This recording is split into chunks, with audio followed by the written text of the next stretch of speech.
देवतुल्य भाइयों, देवी स्वरूपा बहनों, शक्ति स्वरूपा माताओं। मैं छोटा था तो मुझे एक कहानी बड़ी पसंद आती थी।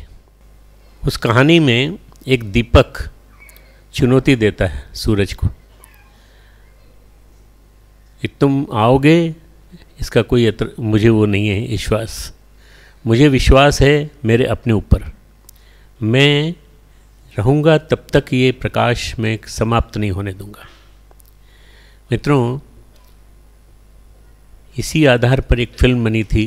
एक कहानी है दिए और तूफ़ान की। दीपक और तूफ़ान दोनों में झगड़ा होता है, संघर्ष होता है, और संघर्ष के बाद वो दिया जीत जाता है, वो हारता नहीं।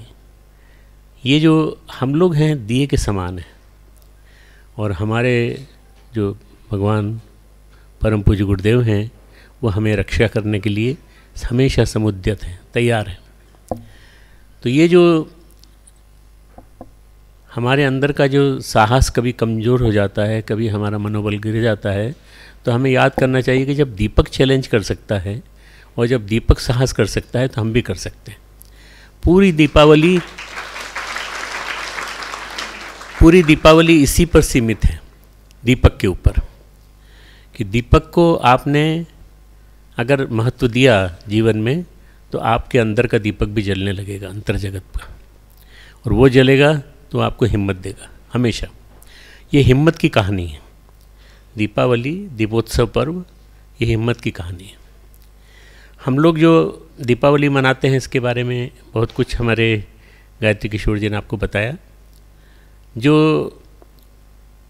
दीपोत्सव पर्व है ये वास्तव में है तो माँ लक्ष्मी का, और माँ लक्ष्मी को विष्णु जी ले गए विवाह करके अपने साथ, तो यह हमारे लिए तो कुछ बचा ही नहीं। जब विष्णु जी की हैं लक्ष्मी जी, तो फिर वो कहाँ रहेंगे, हम लोग कहाँ रहेंगे। तो फिर लक्ष्मी कहती है, मैं विश्वास दिलाता हूँ कि चाहे कितनी ही विपरीत परिस्थितियाँ हों, प्रतिकूल परिस्थितियाँ हों, अगर हमारी मनस्थिति मजबूत है तो हमारा साथ देने के लिए लक्ष्मी जी भी तैयार हैं, गणेश जी भी तैयार हैं, और परम पूज्य गुरुदेव परमवंदनीय माता जी भी तैयार हैं। इसलिए कोई परेशानी नहीं आनी चाहिए मन में। ये जो दीपावली पर्व है ये आता है कार्तिकी अमावस्या की चरम स्थिति में। अभी कल तक हम लोगों ने चतुर्दशी मनाई।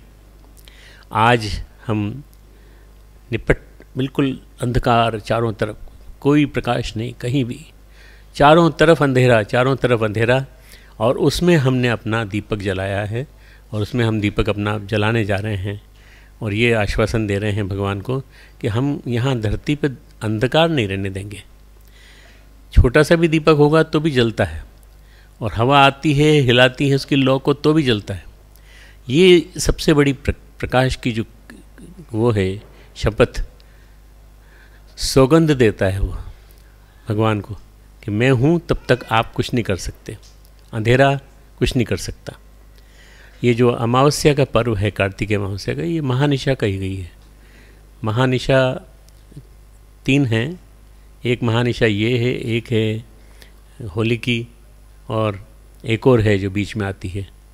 ये जो महानिशा है इसमें तांत्रिक साधक बहुत ज़्यादा अपनी साधनाएं करते हैं।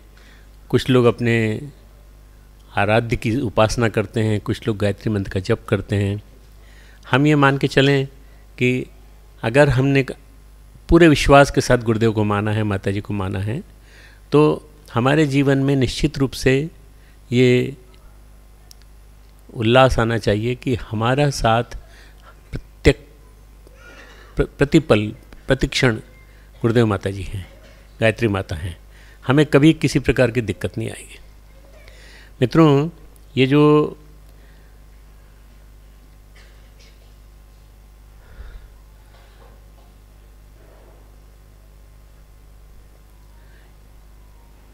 अमावस्या आई है, कार्तिकीय अमावस्या, कार्तिकीय अमावस्या का पर्व जो है इतना विलक्षण माना जाता है, इतना जोरदार माना जाता है कि इसके साथ बहुत सारी चीज़ें जुड़ी हुई हैं। यदि हम अपने जीवन में कुछ अच्छाइयों को लाना चाहते हैं तो आज के दिन ला सकते हैं, शपथ ले सकते हैं। और ये शपथ ले सकते हैं कि हमारे जीवन में किसी तरह की कोई बुराई ना आने पाए। हम पूरी तरह से अविज्ञात जितनी भी हमारे अंदर अंधकार की जो प्रवृत्तियां हैं उनको हम निकालेंगे, बाहर करेंगे। ये जो कार्तिकीय अमावस्या का पर्व है ये ज्योति पर्व है। इसको ज्योति पर्व बोलते हैं क्योंकि ज्योति अब हम अपने माध्यम से सब जगह फैला देते हैं।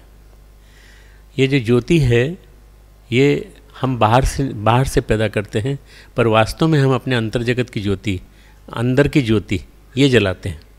और ये जला करके हम प्रमाण देते हैं कि हमने अपने अंदर की ज्योति जलाई है, तो निश्चित रूप से ये प्रकाश बाहर फैलेगा। ये जो इसके साथ जो ऐतिहासिक घटनाक्रम हैं वो आप जानते हैं कि भगवान राम जब आए तो उनके साथ साथ ये विक्ट्री का स्लोगन बन के आया कि भगवान राम रावण को मार करके आ रहे हैं। आ गए पुष्पक विमान में बैठ करके नीचे, और आते ही उन्होंने देखा कि चारों तरफ दीपावली मनी हुई है। अभी पिछले करीब 3-4 महीनों से, जब से हमारे मंदिर में पूजा हुई है राम मंदिर अयोध्या में, तब से नियमित रूप से वहाँ पर हर अमावस्या और हर पूर्णिमा के दिन दीप यज्ञ होता है। कल लगभग 10.5 लाख दीपों का यज्ञ हुआ वहाँ पर, उसके तट पर।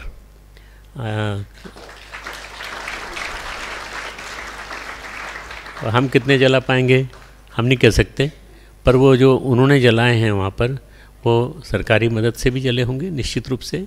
और जो कुछ भी हुआ उससे पता चलता है कि भगवान राम के आने की खुशी, भगवान राम के अयोध्या लौटने की खुशी, 14 वर्ष का वनवास और वनवास के बाद भगवान राम और सीता माता के आने का उल्लास, ये मनाया गया था पहली बार।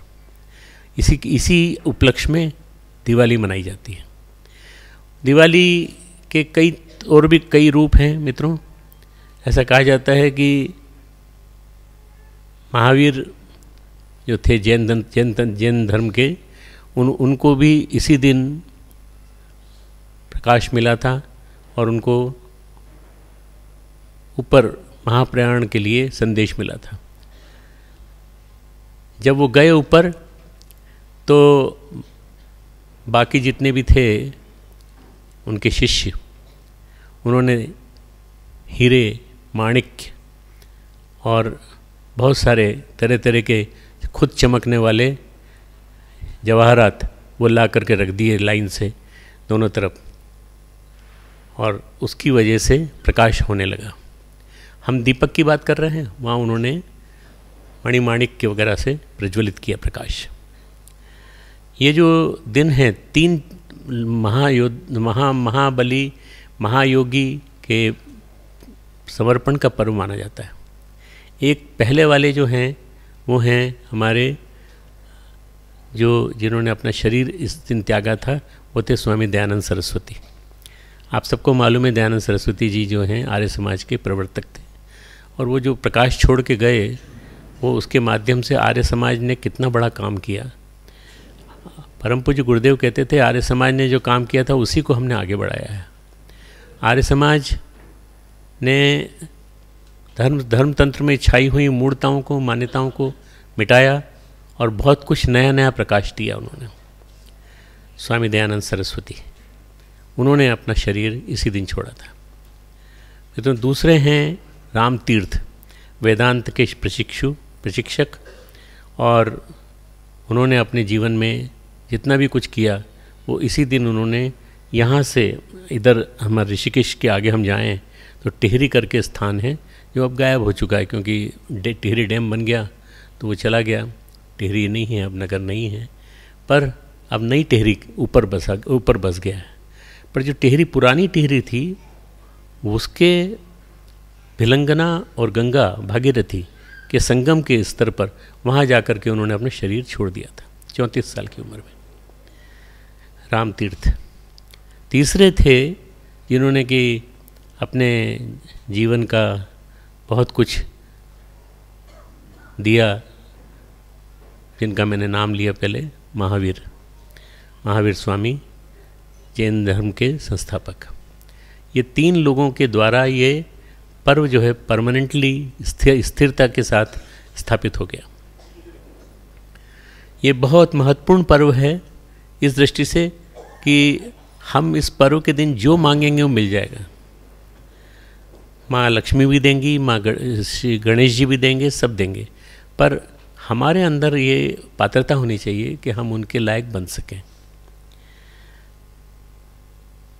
हम उनके काम को करने के लिए तत्पर हो सकें। ये दोनों देवी देवता जो हैं अलग अलग उसके हैं। देखो, गणेश जी अलग हैं शिव जी की तरफ से, और हमारे माँ लक्ष्मी जो हैं वो विष्णु जी की तरफ से हैं, पर दोनों मिलकर के एक साथ पूजा होती है उनकी आज के दिन। क्यों? क्योंकि बुद्धि के बिना, विवेक के बिना, राइटियस नॉलेज के बिना जो कुछ भी दिया जाएगा वो निरर्थक साबित होगा। इसलिए लक्ष्मी अगर आए तो विवेक के साथ, लक्ष्मी विवेक के साथ, लक्ष्मी बुद्धि के साथ, बुद्धि के प्रतीक, विवेक के प्रतीक गणेश, ये दोनों का समन्वय होने के बाद ही हमको जीवन में पता चलता है कि वास्तव में कितनी ज़रूरत है हमें। आज जो है बड़ी भागादौड़ी मची है। अभी कोविड की वजह से लोगों का नुकसान भी बहुत हुआ। कई लोगों ने अपना बिजनेस भी चलाया, कई लोगों ने पैसे की भागादौड़ी में खूब अपनी जान लुटाई और सब कुछ किया। पर वास्तव में देखा जाए तो हम मिनिमम में, बहुत कम से कम में गुजारा कर सकते हैं, जितना हमें चाहिए। ये हमको तय करना पड़ेगा। हमें ये सोचने की ज़रूरत नहीं है कि हमें ज़्यादा से ज़्यादा रखना चाहिए हमारे पास। हमें अपने पास रखना चाहिए ताकि हमको जब ज़रूरत पड़े तो काम आ जाए। आपको जब ज़रूरत पड़ेगी तो आप भगवान अपने आप देगा, कहीं से नहीं लाना पड़ेगा, आपको भगवान देगा। तो ये जो लक्ष्मी है वो ये देखती है कि इसकी डिमांड ड्यू है कि नहीं, इसको देना चाहिए कि नहीं। इसलिए हमें ध्यान रखना चाहिए कि हम ऐसी अनावश्यक चीज़ तो नहीं मांग रहे हैं जिससे कि हमारा नुकसान हो आने वाले दिनों में। लोग क्या करते हैं, जुआ खेलते हैं, आज के दिन चोरी करते हैं दूसरों के घरों में, बोलते हैं इससे पुण्य मिलता है। मुझे नहीं मालूम चोरी करने से पुण्य मिलता है। अगर चोरी करने से पुण्य मिलता है तो हम सब चल मिल के चोरी, अब यहाँ से उठेंगे और चोरी करने चलेंगे अपन सब। पुण्य अगर इतने सस्ते में मिलता हो, जिससे कि पैसा भी मिलता हो और किसी के यहाँ जाके अपन डाका डालें तो मिल जाएगा, नहीं मिलेगा, बिल्कुल नहीं मिलेगा। इसलिए इसको नहीं मानना चाहिए ऐसा। ये सब झूठी चीज़ें हैं और ये कभी भी हमारे जीवन में नुकसान करेंगी पैदा। आज के दिन हम लोग एक चीज़ और ध्यान रखें कि एक गलत प्रवृत्ति आ गई है पटाखे छोड़ने की। मुझे नहीं मालूम मित्रों कि जब भगवान राम आए थे तब पटाखे कोई छोड़ रहा था क्या? आपको मालूम है? आपको मालूम है? जब नहीं मालूम तो ये कहाँ से आ गए पटाखे बीच में?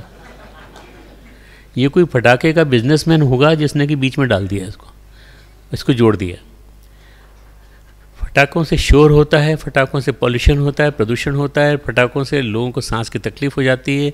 और लोगों ने मूल्यांकन करके देखा है कि इसके पहले कितना प्रदूषण था और उसके बाद कितना प्रदूषण हो गया। तो ये हमारे लिए ये थोड़ा सा समझदारी वाली बात है कि हम ऐसा न करें, क्योंकि इससे कोई फ़ायदा नहीं है, नुकसान ही नुकसान है। उन्होंने साहब अगर हम फटाखे छोड़ेंगे नहीं तो हमारा उल्लास नहीं प्रकट होगा। उल्लास प्रकट करना है तो आप फुलझड़ी जला लो ज़्यादा से ज़्यादा। उल्लास प्रकट करना है तो दीपक जला लो, दिया जला लो, बस। दिए में 3 चीज़ें होती हैं मित्रों। एक होती है पात्रता, गोल घेरा होता है और उस पात्रता के हिसाब से उसके अंदर घी आता है, तेल आता है, जो भी कुछ आप डालें वो आता है। दूसरा होता है एक दिए की लौ।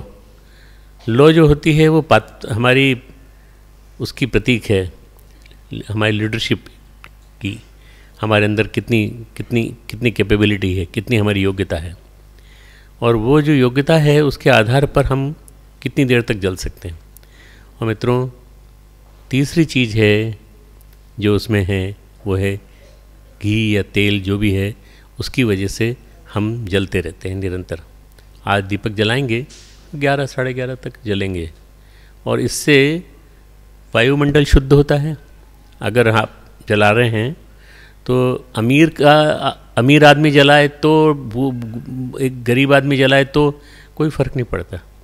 अमीर आदमी जलाएगा, गरीब आदमी जलाएगा तो वो जिस जैसे जलाएगा, मीठा तेल हो, घी हो, कुछ भी हो, थोड़ा सा भी हो तो भी बस उतने से ही बहुत कुछ शुद्ध हो जाता है वातावरण।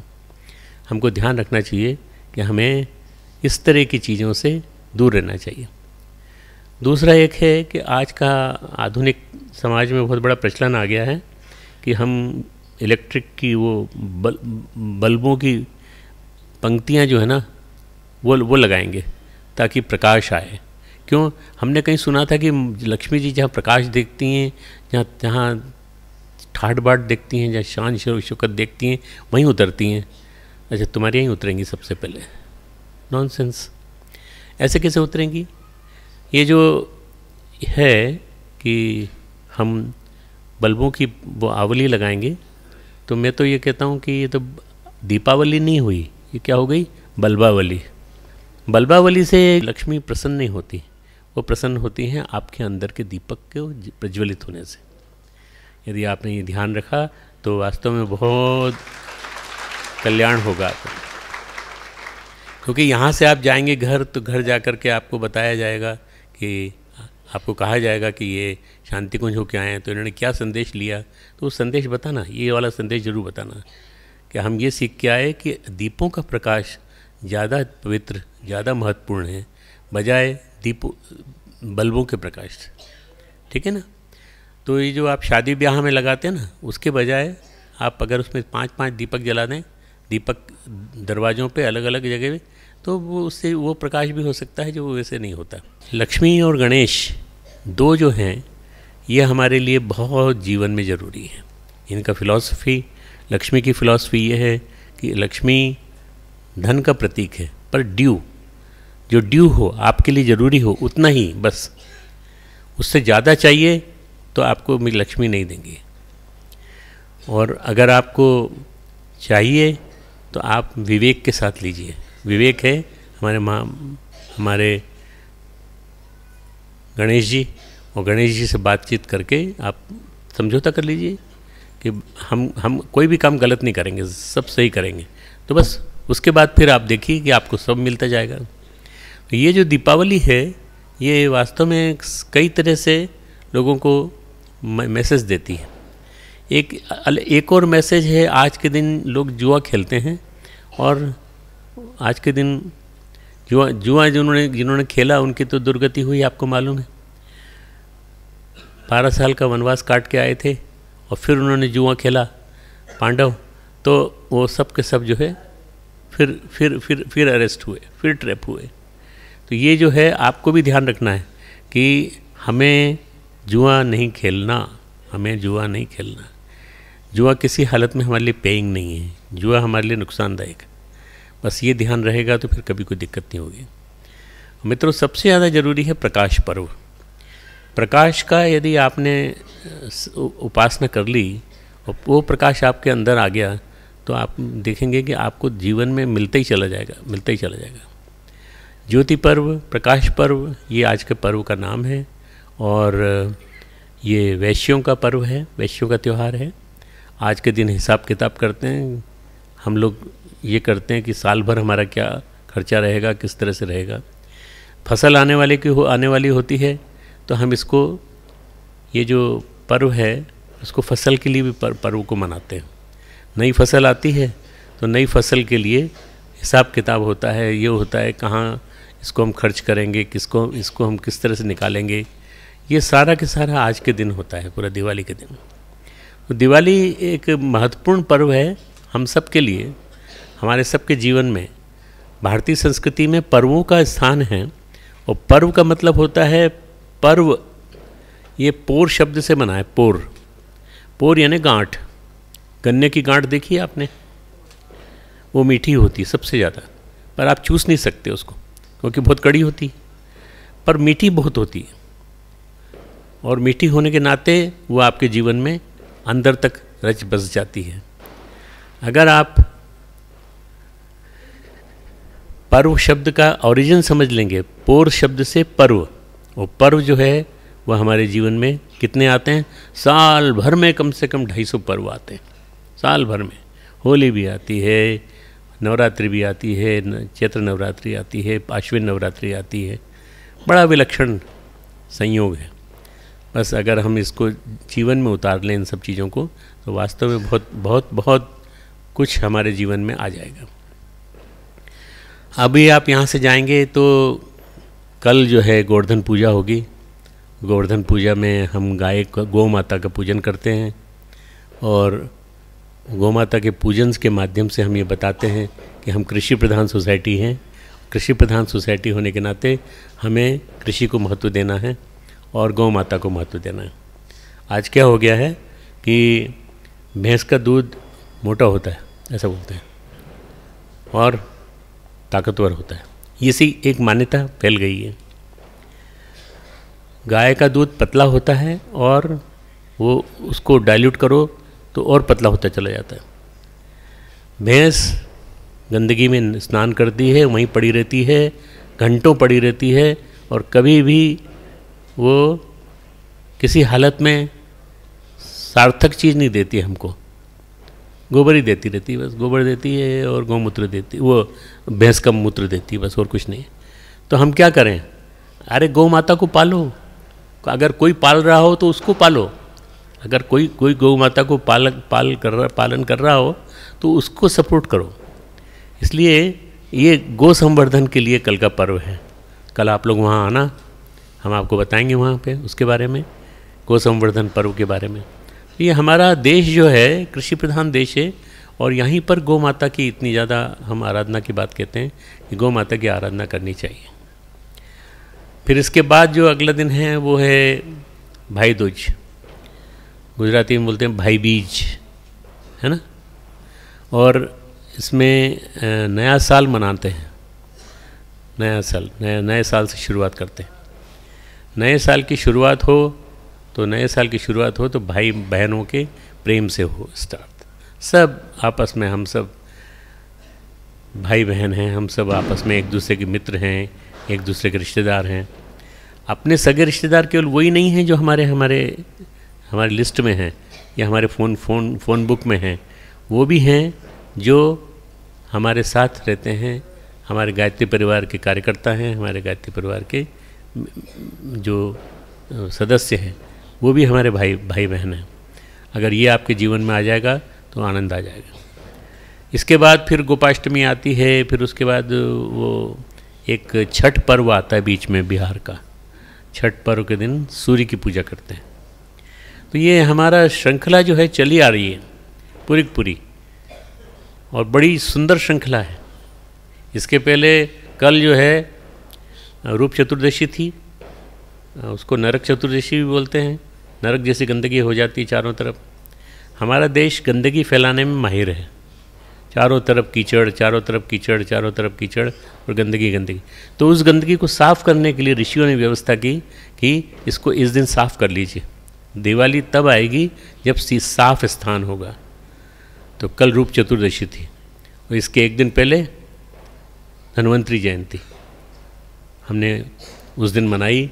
और लोगों ने कहा कि हम तो बर्तन खरीदेंगे। क्या करोगे खरीद करके? अगर आपके पास हैं ऑलरेडी तो मत खरीदो। आप तो धन की देवी महालक्ष्मी को अपने जीवन में उतारने की कोशिश करो। बस सिंपल से कुछ प्रिंसिपल हैं, इनको अगर ध्यान रखेंगे तो तब पर्व हमारे निपटते जाएंगे। कल हमारा जन्मदिन था, रूप चतुर्दशी। आप लोगों में से कई लोगों ने मिले भी होंगे कई लोग। हर साल हम तिथि के हिसाब से मनाते हैं, तो ये हमारे मित्रों को भी मालूम है। तो सारे मित्र लोग हमारे उस दिन हमको याद करते हैं और हमको बधाई देते हैं। हमारे को बधाई देने वाले विदेश और भारत और उसके कई लोग उसको उसी दिन देते हैं। कोई तारीख के हिसाब से नहीं देते। तारीख तो हमारी कोई भी होगी, आपको क्या फ़र्क पड़ता है? हम तो आपको तिथि दे रहे हैं ना। तिथि, भारतीय संस्कृति तिथि से हिसाब से। आपको भी, जितने भी लोग यहाँ बैठे हैं, भारतीय संस्कृति के हिसाब से मनाइए, तिथि के हिसाब से मनाइए अपना जन्मदिन। तो देखिए आपका जन्मदिन हर साल अलग अलग दिन आएगा, अलग अलग दिन आएगा, पर आपको बहुत अच्छा लगेगा जब आप भारतीय संस्कृति के अनुसार मनाएंगे। ये बहुत बहुत बढ़िया पर्व है ये। अगर इसकी गरिमा को हम समझ लें तो ये एक दीपावली पर्व जो है, पर ये लोग समझते हैं कि ये पैसे लुटाने का पर्व है, खर्चा करने का पर्व है, पटाखे छोड़ने का पर्व है, मिठाई खाने का पर्व है। सबसे ज़्यादा बीमार होते हैं तो दीपावली की मिठाई खा के लोग बाग। हमारे यहाँ की नहीं, हमारे यहाँ की मिठाई खाओगे तो कोई दिक्कत नहीं होगी, पर आप बाहर की मिठाई खाओगे, किसी के यहाँ जा कर के खाओगे तो बीमार पड़ोगे। इसलिए ध्यान रखना, आप हमेशा अपने जीवन में सब जितनी भी गुरुदेव माता जी की प्रेरणा है उनको उतारने की कोशिश करना। आज की दिवाली आपके जीवन में मंगलमय हो और आपको खूब उत्साह दे, खूब उल्लास दे। हमारे YouTube चैनल शांति कुंज वीडियो गायत्री परिवार को सब्सक्राइब करें एवं बेल आइकन जरूर दबाएं ताकि गायत्री परिवार की विभिन्न गतिविधियों की जानकारी आपको मिलती रहे।